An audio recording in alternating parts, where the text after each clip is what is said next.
से 9 बजे सिर्फ डीडी नेशनल पर, देश का पहला चैनल, देश का अपना चैनल।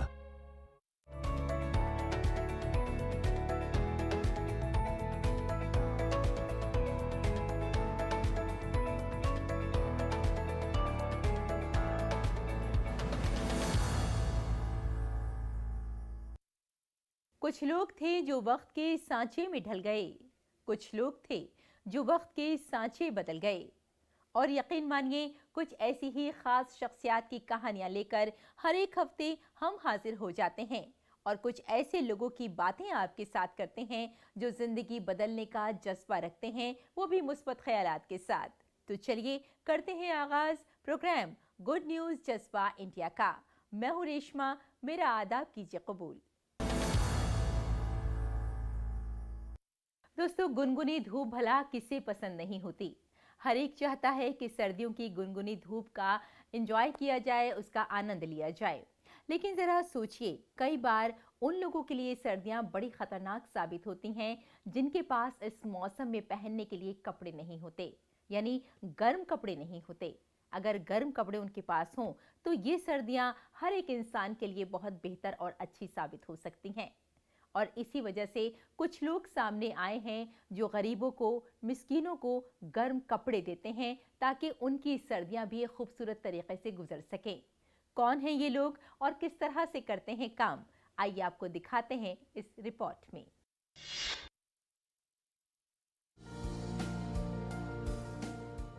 मौसमी सरमा का लफ्ज सुनते ही हम शहरी लोगों के चेहरों पर हल्की सी मुस्कुराहट आ जाती है।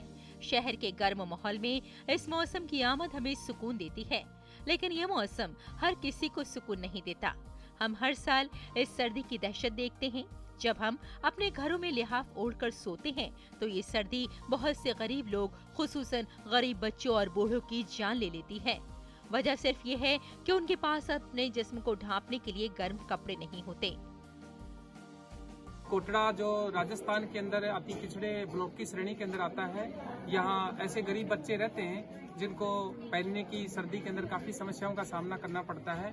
इस सुहानी सर्दी आंदोलन के तहत 1 से 5 के जो छोटे छोटे नन्हे मुन्ने बच्चे हैं, उनके लिए इनके मंच ने जो बच्चों को स्वेटर वितरण किया है, उसके लिए विद्यालय परिवार की ओर से और इनके समस्त ग्रुप को जो है वो मैं हार्दिक स्वागत और अभिनंदन करता हूँ।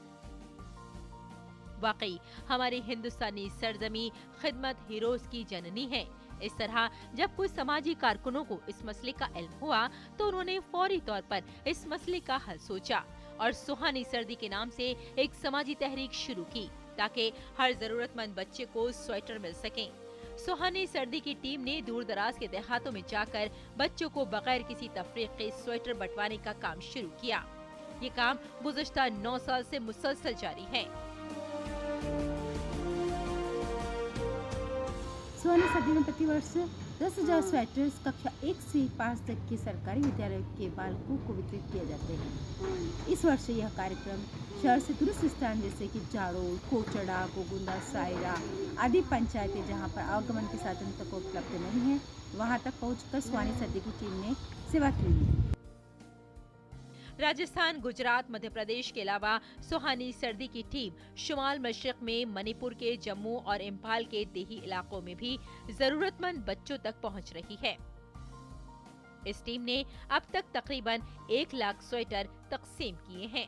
सर्दी से कांपते बच्चों को नया स्वेटर मिलता है तो उनके चेहरों पर मुस्कुराहट बिखर जाती है। ये मुस्कुराहटें और खुशगवार सर्दियां टीम को समाजी खिदमत के लिए मजीद पुरजोश बनाती हैं। इस अच्छे कदम को देखकर बहुत से लोग आगे आए हैं और इस टीम को नए और पुराने स्वेटर फराहम कर रहे हैं। नतीजा आपके सामने है। जो बच्चे पहले सर्दियों में स्कूल आना बंद कर देते थे, अब हर रोज स्कूल आते हैं। हर साल सुहानी सर्दी वाले इन्होंने जो एक कैंप चला रखा है कि ये हर साल जितने भी आवश्यकता वाले स्कूल होते हैं उनको स्वेटर उपलब्ध करा रहे हैं। और मेरे भी स्कूल में इन्होंने सुहानी सर्दी ने स्वेटर उपलब्ध कराए थे और हमने सारे बच्चों को कम से कम 250 के करीब स्वेटर हमको सुहानी सर्दी वाला जो कैंप है इनसे मिले थे। हम सबको अपने इंसानी धर्म को पूरा करते हुए सुहानी तहरीक का साथ देकर इन बच्चों की मदद करनी चाहिए। क्योंकि हमें पुख्ता यकीन है कि एक दिन ये बच्चे अपनी सलाहियतों और मेहनत से कौम की तामीर में हिस्सा लेंगे। Bureau report, DD news. तो जनाब, बात चल रही है आपके साथ सर्दियों के मौसम की, और आपने देखा कि किस तरह से लोग नेकी का काम करते हैं। लोगों को स्वेटर्स बांटते हैं, गर्म कपड़े बांटते हैं, ताकि सबकी सर्दियां बहुत अच्छे से गुजर सके। जानते हैं आप, एक ऐसी दीवार भी है जिसे हम कहते हैं परोपकारी दीवार, और इस दीवार पर बहुत सारे ऐसे लोग हैं जो बहुत से गर्म कपड़े आजकल वहां डाल जाते हैं उस दीवार पर, ताकि लोग खुद एतमादी के साथ वहां आएं और आने के बाद अपने हिसाब से वहां कपड़े ले सके। किसी को ना कहना है ना कुछ सुनना है, बस आना है और अपने हिसाब से वहां कपड़े ले जाना है। वाकई ऐसे बहुत सारे लोग हैं हमारे आसपास जो बहुत खामोशी के साथ नेकी का काम करते हैं, और परोपकारी दीवार भी एक ऐसी ही दीवार बनाई गई है जहां बहुत अच्छे लोग आते हैं, अपने कपड़े वहां डालकर चले जाते हैं, और गरीब और मिस्कीन लोग वहां से कपड़े ले जाते हैं। तो चलिए, परोपकारी दीवार से कैसे लोग फायदा उठा रहे हैं, आइए दिखाते हैं आपको। हम सबको खुश तो नहीं कर सकते, लेकिन किसी की खुशी की वजह जरूर बन सकते हैं। परोपकारी दीवार का इक़दाम इस मौसम सरमा में बहुत से लोगों के चेहरों पर मुस्कुराहट ला सकता है। अगर कपड़े जरूरत से ज्यादा हो तो छोड़ जाइए, जिसको उनकी जरूरत हो वो यहाँ से ले जाएगा। आप अपने इलाके, गली, कॉलोनी में भी ऐसा कदम उठा सकते हैं। लोक जिज्ञासा वेलफेयर सोसाइटी के इस इक़दाम का मकसद लोगों में हौसला अफजाई करना है, ताकि मुआशरे में एक दूसरे की मदद करने की तहरीक पैदा हो। साहिबाबाद के राजेंद्र नगर में वाक़ई लोहिया पार्क में आने वाले ज़ायरीन में लोक जिज्ञासा वेलफेयर सोसाइटी की इस परोपकारी दीवार के बारे में जो तजस्सुस पाया जाता है वो काबिले तारीफ है। परोपकारी दीवार का उद्देश्य सर्दियों में जिसको ज़रूरतमंद लोगों को हम लोग कपड़ा मुहैया कराते हैं। आपके घर में जो कपड़े यदि हैं सर्दी के, तो सर्दी से बचने के लिए लोगों को जिसको ज़रूरत है इस कपड़े की, वो यहाँ से ले जाते हैं, और वो भी लोग यहाँ पे दे जाते हैं जिसको ज़रूरत से ज़्यादा सर्दी के कपड़े हैं, या नए भी कपड़े दे जाते हैं यहाँ पे। कम्बल, स्वेटर, चादर, जूते आपको देखने में आएगा कि यहाँ पे सारे चीज़ रखे हुए हैं। ये हम लोग 4 साल से इस तरह का इनिशिएटिव करते हैं, और परोपकारी दीवार के तरफ हज़ारों हम लोग ठंड में कपड़े को लोगों को देते हैं और उनको ठंड से राहत पहुंचाते हैं। छोटे कामगार और मजदूरों को सख्त सर्दी में यहाँ मुनासिब और गर्म कपड़े मिल जाते हैं। एक छोटी सी पहल किसी के चेहरे पर चंद लम्हों के लिए मुस्कुराहट ला सकती है। उनकी जरूरत के वक्त थोड़ी सी मदद उन्हें सुकून पहुंचा सकती है। नौजवानों में समाजी शिराकतदारी के ऐसे इक़दाम को फरोग देने की जरूरत है। हिंदुस्तान की सकाफती रिवायत में कुछ देने को खास अहमियत हासिल है। सर्दियों के मौसम में जिनके पास जरूरत से ज्यादा कपड़े होते हैं, वो उन्हें परोपकारी दीवार पर छोड़ सकते हैं। Bureau report, DD news.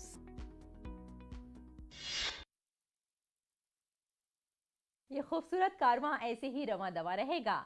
आप बस हमारे साथ रहिए और देखते रहिए गुड न्यूज जज्बा इंडिया का। चाय की प्याली के साथ खबरों से भरी नई सुबह, देश की राजनीति, आम जन की कहानी, विदेशों की हलचल, कारोबार का गुणा भार, खेल का मैदान, मनोरंजन और ज्ञान विज्ञान, विरासत और संस्कृति के साथ सेहत की बात और ग्लैमर का तड़का। सोमवार से शुक्रवार सुबह 8 से 9 बजे। सुकून से भरा नया सवेरा।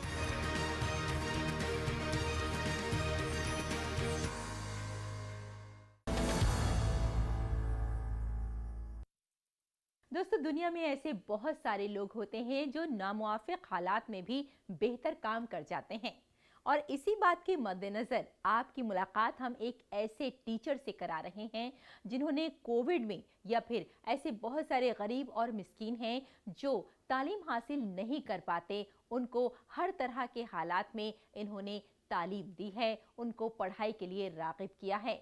न सिर्फ उनको पढ़ाई करवाते हैं बल्कि उनको मलबूसात भी देते हैं ताकि उनके पास कपड़े हों और वो स्कूल आ सकें। किस तरह से ये टीचर काम करते हैं, तालीम को फरोग दे रहे हैं, आइए देखते हैं।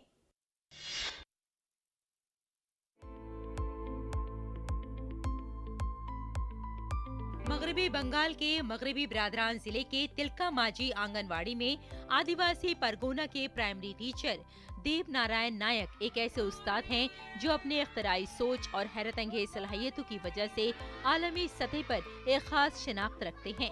वो मुआशी तौर पर पसमानदा मुआशरे के उन तमाम तलबा को पढ़ा रहे हैं जो महरूम हैं। खास तौर पर कोविड की मुद्दत के दौरान शिराकत बहुत बड़ी थी और इसी वजह से उस वक्त उन्हें अंदाजा हुआ कि अगर बच्चों की पढ़ाई एक बार बंद हो जाए तो दोबारा शुरू करना मुश्किल है और इसीलिए उन्होंने रोस्टर मास्टर शुरू किया। बगैर किसी रस्मी क्लासरूम और तदरीसी सामान के सड़कें और दरख्त बदल चुके हैं। क्लासरूम्स और घरों की पेंट दीवारें ब्लैक बोर्ड्स में तब्दील हो गई हैं। हमें कभी औपचारिक शिक्षा नहीं मिलती। हम सभी दिहाड़ी मजदूर हैं और कुछ हस्तशिल्प वस्तुएं भी बनाते थे, लेकिन कभी भी अक्षर ज्ञान सीखने का अवसर नहीं मिला। अब ये अवसर मिला है तो बहुत अच्छा लग रहा है। हम डोर स्टेप्स एजुकेशन को प्रोत्साहित करने का प्रयास कर रहे हैं। यह स्कूल घर की दहलीज तक पहुंचता है। स्कूल में छात्र और छात्राएं आए। हम तीसरी पीढ़ी की शिक्षा शुरू करने का भी प्रयास कर रहे हैं। 3G लर्निंग मॉडल दादा दादी, पिता माता और अन्य सदस्यों के साथ चलता है, क्योंकि विद्यार्थियों के माता पिता को विद्यालय जाने का समय नहीं मिलता। उस दृष्टि से मेरा स्कूल रात को 7 बजे भी उनके दरवाजे पर पहुंच जाता है। Roster master school Bengali, Hindi, Angrezi और अलाचिकी यानी कबायली फॉन्ट जबानों में तालीम फराहम करता है। यहाँ न सिर्फ नौजवान बल्कि बूढ़े भी तालीम हासिल करते हैं।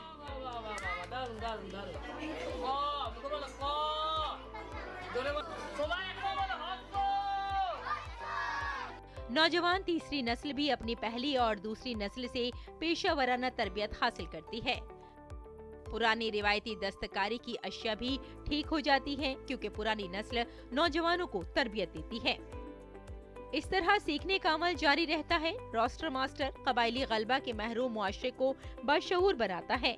उन्होंने कम्युनिटी की तरक्की पर बहुत ज्यादा जोर दिया और इन इलाकों में ड्रॉप आउट को कम करने में अहम किरदार अदा किया। मैं बहुत ही साधारण पृष्ठभूमि से आया हूँ। कई बार मुझे नई ड्रेस या किताबें नहीं मिलती थी। शिक्षक ने मुझे उच्च शिक्षा के लिए भी सभी गुंजाइशें दी हैं। यही नहीं, जब दीप नारायण को तलबा में ग़िज़ाइयत की कमी का एहसास हुआ तो उन्होंने खुद ग़िज़ाइयत से भरपूर खाना तैयार करके तलबा को पेश करना शुरू कर दिया।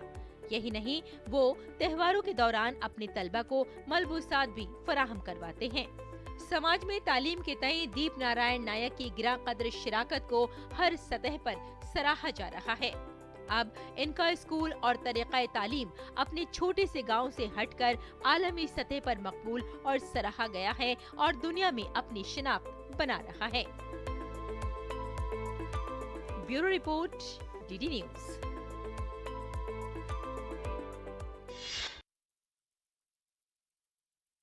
और आइए अब मिलते हैं कंचन से। कंचन एक ऐसी खातून है जो दूसरी खवातीन को भी रोजगार दे रही हैं। कंचन एक ऐसी खातून है जो दुनिया में बेहतर काम करने के जज्बे से आगे बढ़ रही हैं। कंचन एक ऐसी खातून है जो जानती हैं कि चेहरों पर मुस्कुराहट देना किसे कहते हैं और इसका सुकून क्या होता है। जी हाँ, कंचन दूसरी खवातीन को कुरैशे का काम सिखाती हैं, जिससे खिलौने बनाए जाते हैं। रुई से किस तरह से खिलौने बनाते हैं ये भी कंचन सिखाना जानती हैं और इसीलिए कई घरों में आज रौनक है, कई घरों में आज खुशहाली है कंचन की वजह से। कंचन अपनी जिंदगी को किस समत ले जा रही हैं, आइए देखते हैं।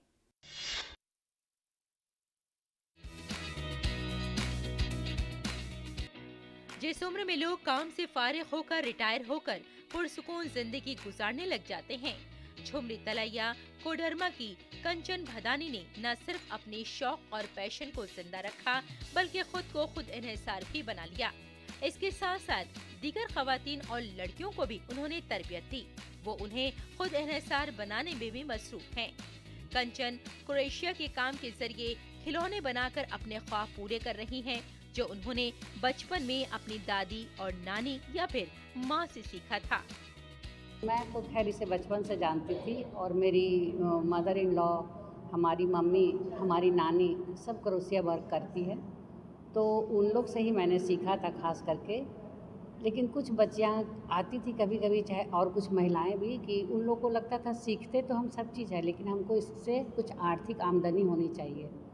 तो फिर बहुत सोचने के बाद मैंने 2001 में एक क्रोशिया वर्क शुरू किया और इन लोग को महीना भर चाहे 40 दिन का ट्रेनिंग देकर मैंने इन लोग को ट्रेन किया। और जब ये अच्छी तरह ट्रेंड हो जाती है तब मैं इसे, जो इसका मटेरियल है, मैं इसे अवेलेबल करवाती हूँ और इन लोग से बनवाती हूँ। अब तक कंचन 100 से जायद खवातीन और लड़कियों को क्रोएशिया के जरिए खिलौने बनाने की तरबियत दे चुकी हैं और ये सिलसिला जारी है। क्रोएशिया और इन आलात की मदद से ऊन और रुई की पुरकशिश खिलौनों में तब्दील किया जाता है। तरबियत के बाद कंचन इन खवातीन को खिलौने बनाने का ऑर्डर भी देती हैं, जिससे उन्हें अच्छी आमदनी होती है। ऊन और रुई से बने इन खिलौनों की मार्केट में बहुत मांग है, क्योंकि ये नर्म हैं, ये छोटे बच्चों के लिए भी अच्छे हैं। अब तक कंचन और ये खवातीन 5000 से ज्यादा खिलौने बनाकर लाखों रुपए कमा चुकी हैं। बहुत इंटरेस्ट लगता है चीज़ों को सीखने में, बनाने में, और खूबसूरत कलरफुल भी बनाते हैं। और सब कोई को आंटी फ्री में भी सिखाती है, कोई फी वगैरह नहीं लेती है। और सीखने के बाद भी आंटी हम लोग को मटेरियल देती है और मटेरियल देने के बाद हम लोग प्रोडक्ट तैयार करके हम लोग आंटी के देते हैं। जिस तरह का गुड़िया रहता है, खिलौना रहता है, उसी तरह हम लोग को वो प्राइज देती है। यहाँ पे सिखाने के लिए भी और सीखने के लिए भी बहुत कुछ है और यहाँ से 2 पैसा हम लोग ले जाके आर्थिक सहयोग भी घर में हम करते और खुद का ही बचत कर पाते हैं। कोलकाता की रहने वाली कंचन भदानी 1982 में मायका बिजनेसमैन गोपाल भदानी से शादी करने के बाद कोडरमा आई थी। खानदान और बच्चों की परवरिश की वजह से कंचन को अपना शौक पूरा करने के लिए कई साल इंतजार करना पड़ा। लेकिन जब उनके बच्चे सेटल हो गए तो उन्होंने दोबारा अपने पैशन को शुरू कर दिया और खानदान और मुआशरे के लिए कुछ कर दिखाया। खवातीन को खुद इन्हिसारी का सबक सिखाया और आज लड़कियां इन खिलौनों को बनाने की ख्वाहिश रखती हैं। मैं यहाँ पे सीखने के लिए आई हूँ ताकि मैं भी इसे बना के अपने घर में बच्चों को दे सकूँ और कभी ये बिजनेस का पर्पस बन सके तो मैं इससे आगे बढ़ सकूँ। ये सभी को सिखाती भी हैं, उसके बाद अच्छी तरह से ट्रेंड करके ये लोगों का आर्थिक आमदनी भी हो जाता है। ये लोग घर जाके बनाती भी हैं और लाके देती है, उनका उचित मूल्य दीदी इन्हें देती है और दीदी इनको ट्रेनिंग निःशुल्क मतलब देती है, इसका कोई शुल्क नहीं है। कंचन भदानी के तैयार करदा इन खिलौनों की मार्केटिंग सोशल मीडिया के जरिए की जाती है और ये खिलौने ऑनलाइन मार्केट में दस्तयाब हैं। एक खिलौने को मुकम्मल करने में 1 से 2 दिन लग जाते हैं और ये मुकम्मल तौर पर हाथ से तैयार किया जाता है। Bureau report, DD news.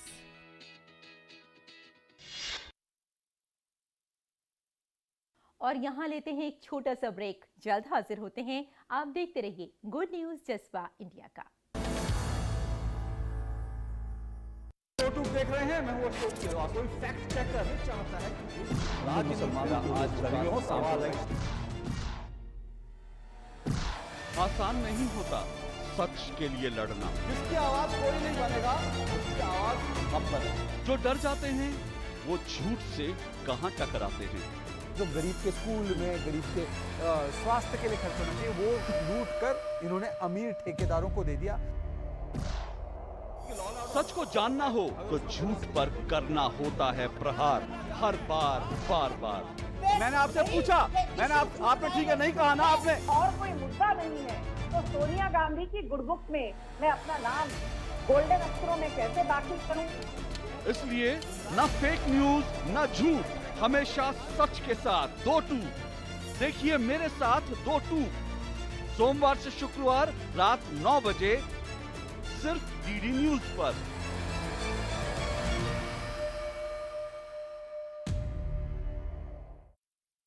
दिन भर की सुर्खियों से अलग खबरों की दुनिया और भी है।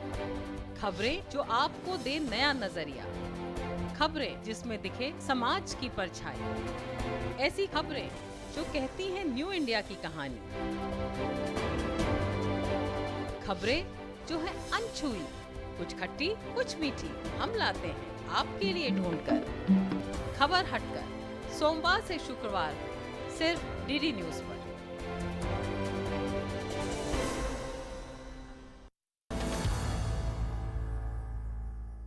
दोस्तों, कई बार खवातीन का क्रिकेट मैच देखना बड़ा अच्छा लगता है। लोग कई बार उम्मीद नहीं कर पाते हैं कि खवातीन क्रिकेट खेलेंगी, लेकिन अगर आज के तनाजुर में बात की जाए तो आज हमारी एक टीम भी है खवातीन की, जो शानदार अपना मुजाहिरा करती है अपने फ़न का। लेकिन कुछ खवातीन ऐसी भी होती हैं घरेलू, जो क्रिकेट खेलती हैं और जो क्रिकेट से उन्हें फ़ायदा मिलता है उसका वो इस्तेमाल करती हैं ब्रेस्ट कैंसर के इस्तेमाल में। तो ये हुई ना नेकी की बात, और ये नेकी का कारवां ऐसे ही जारी रहता है। न जाने कितनी ऐसी खवातीन हैं जो इससे फ़ायदा उठाती हैं। तो चलिए मिलवाते हैं आपको सूरत बॉक्स की इन खास खवातीन से।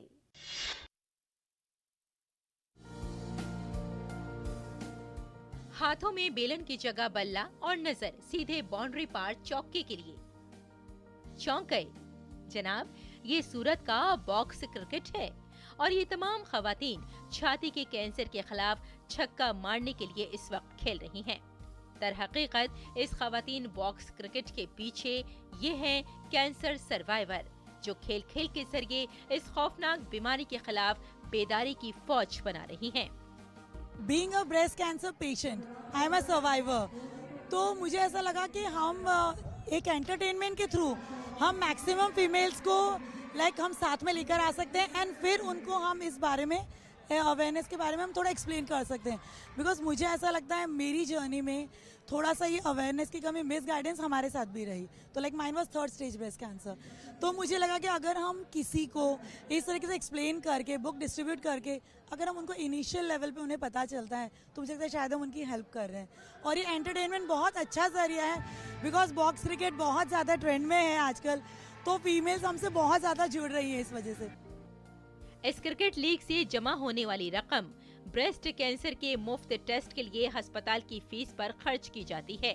यही वजह है कि इस लीग से बहुत सी खवातीन और पेशेवर खिलाड़ी वाबस्ता हैं। मुझे बहुत अच्छा लग रहा है। मैं पहले क्रिकेट खेलती थी, 10 साल पहले, मतलब सीजन से खेलते थे हम, और ये बॉक्स क्रिकेट में 1 साल से खेल रही हूँ, तो बहुत अच्छा लग रहा है। ये टूर्नामेंट जो BCNG से ही मैंने स्टार्ट किया था अगले साल से, और आज फिर 1 साल बाद मैं यही टूर्नामेंट फिर से खेल रही हूँ, तो बहुत अच्छा लग रहा है मुझे। बहुत अमेजिंग है, वेरी वेल मैनेज्ड, और बहुत ही मज़ा आ रहा है हम लोगों को। वेरी फ्रेंडली टीम, बहुत अच्छी है, बहुत इंजॉय कर रहे हैं हम लोग। मुकेश पराशर इस मुहिम में अपनी अहलिया के साथ कंधे से कंधा मिलाकर शामिल हो रहे हैं। पेशे से डॉक्टर मुकेश का कहना है कि आज हमारी तमाम तर तवज्जो महंगे इलाज पर मरकूज है, बल्कि जरूरत है सेहतमंद दिनचर्या के लिए लोगों को बेदार करने की। एक्चुअली ये तो आप सभी ने सुना है कि prevention is better than cure. 80% बीमारियां नहीं है, वो हमारी हैबिट से डेवलप हो रही है। और खेल जैसे बिजनेस में चलता है, वैसे ही खेल हेल्थ में भी डिमांड एंड सप्लाई का चलता है। हम 140 करोड़ हैं, हम कितने भी हॉस्पिटल डाल लें, जब तक डिजीज लोड कम नहीं करेंगे हॉस्पिटल अपनी सेवाएं दे ही नहीं पाएगा। प्रिवेंशन हर सब्जेक्ट का, हर डिजीज का बिल्कुल अलग होता है। यदि आप ब्रेस्ट कैंसर पे बात करेंगे तो ब्रेस्ट कैंसर में कहीं ना कहीं आजकल जिस तरीके से स्मोकिंग का रोल है, पॉल्यूशन का रोल है, रेडिएशन का रोल है, लोगों की पैकेज प्रोडक्ट खाने का रोल है, वो सब भी रोल इसमें काउंट होता है। हाँ, मैं ये नहीं कहूँगा कि कुछ इनोसेंट लोगों को ब्रेस्ट कैंसर नहीं होता है, उनको भी होता है, पर हम यदि प्रिवेंशन पे बात करें और जितना अर्ली स्टेज पर इसे डायग्नोस करेंगे उतना जल्दी ये डिजीज क्योरेबल हो जाएगी और हमारा फाइनेंशियल लोड और डिजीज लोड देश पे कम होगा। कैंसर हो या कब जीतने की जद्दोजहद, ये खवातीन ये मैच पूरी लगन से खेलती हैं, क्योंकि इस जंग में शिकस्त की कोई गुंजाइश नहीं है। Bureau report, DD news.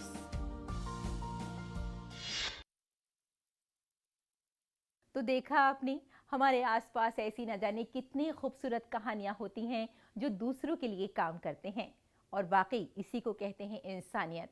अगर हम सब के पास इंसानियत नहीं है तो हमारा इंसान होना ही बेकार है। इसलिए इंसानियत को फ़रोग़ देने के लिए, मुस्कुराहटों को फ़रोग़ देने के लिए बहुत ज़रूरी है कि हम एक बेहतर सोच के मालिक हों, और ये बेहतर सोच समाज में बदलाव लेकर आती है। तो चलिए इसी बदलाव के साथ मैं आपसे यही इजाज़त चाहती हूँ, और जाने से पहले हमेशा की तरह आपसे इतना ज़रूर कहूँगी कि अपने चेहरे पर एक मुस्कुराहट रखिए, क्योंकि जब आप मुस्कुराते हैं तो दूसरों को मुस्कुराने का सबब दे जाते हैं। Bye bye and take care.